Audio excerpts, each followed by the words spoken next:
Hello there, I'm Paul Avery, and I shall be talking to you over the next 7 minutes about climate change and the Australian carbon tax.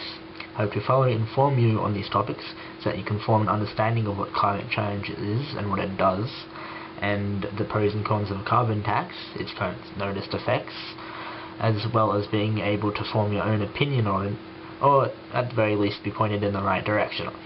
Firstly, a quick overview of climate change itself and what it causes. Climate change, in a basic sense, is a change in the distribution of gases within the stratosphere, usually caused by an increase of greenhouse gases, such as carbon dioxide or methane. Where do all these greenhouse gases come from, you ask? Well, they come from many places, such as the cars we drive or construction sites, and many places in your own home. These greenhouse gases are part of what makes the atmosphere and can cause a thickening of the blanket of gases covering the Earth. As sunlight goes through the atmosphere, some of it is reflected back as infrared radiation, but the more greenhouse gases in the atmosphere, the more of this is absorbed. Many people believe that this causes only warming for the Earth, which is why the media has dubbed it global warming. However, this is only partially correct. It causes warming as well as cooling, so we get colder winters and hotter summers, as well as many other nasty weather effects. The warming is causing its most noticeable effects in the Arctic regions, which can be a problem for my buddy Mr. Snowman over here. Isn't that right? Definitely.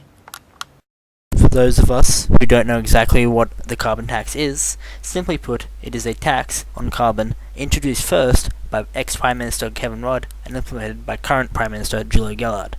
The carbon tax aims to reduce Australia's CO2 emissions to the emission levels of the year 2000 by 2020, and even further by 2050, thus cutting down on our emission levels significantly. The scheme can be seen as a stepping stone for Australia's struggling battle against climate change and aims to halt our growing CO2 emissions.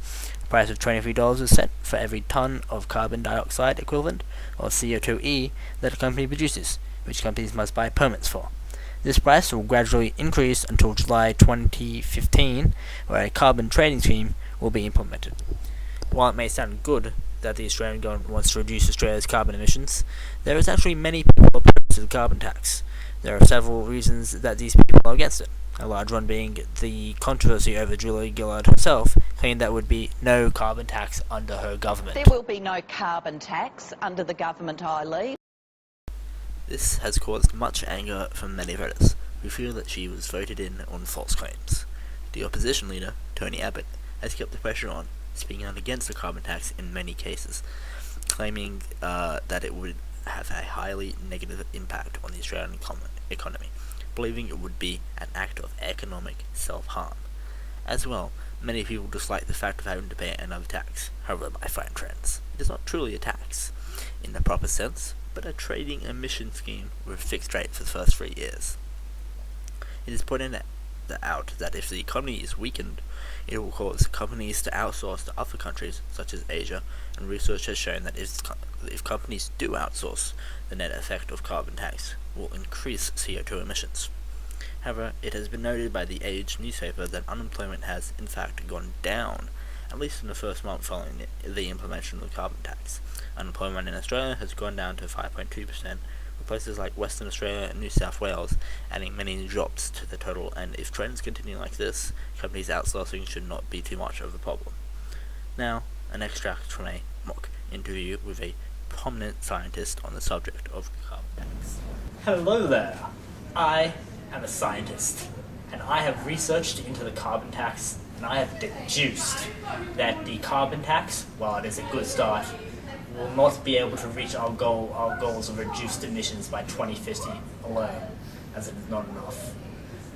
There are many things that we could do to help along. We could use such things as clean energy, such as wind and solar, but they would only be useful if we could reliably store their energy. As well, I have looked into carbon linkage, which is when one country's emissions increases due to one's decreased emissions, which could stunt said country's technological growth as well as economic harm. You could implement border taxes, which would tax those who import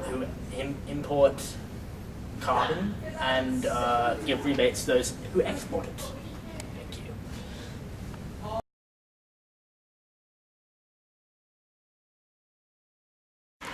Hey there, I thought I'd talk to you all today about global CO2 emissions. The image that you've just seen shows you the per capita emissions of carbon dioxide by country, and shows that there's a large trend for more developed countries to have higher CO2 emissions. As of this very year, Australia has become the highest CO2 emitter per capita of the world, but only puts out 1.5% of the world's total. Now, we've heard a lot from these two about the carbon tax and emissions. Let me try and summarize it a bit. Carbon leakage may be a problem, but with methods such as carbon fiscal revenue recycling, incentives to move away from carbon-producing methods, and tax cuts, companies being taxed could use available resources to invest in more efficient ways of creating energy or products.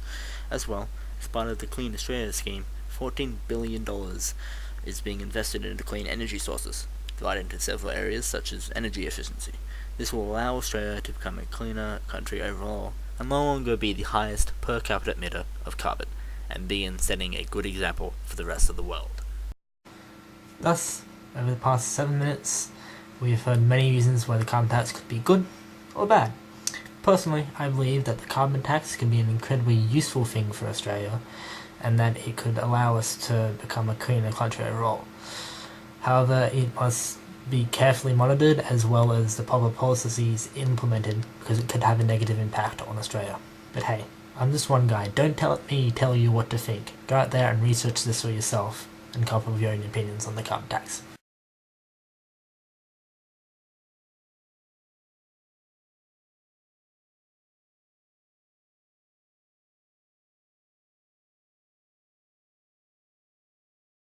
You know what, guys? I've learned something today. Matt's right, we do need to seriously consider cutting back on our electricity usage, even if it's just something small like turning stuff off completely before we go to bed. Because if we don't, we are all going to die.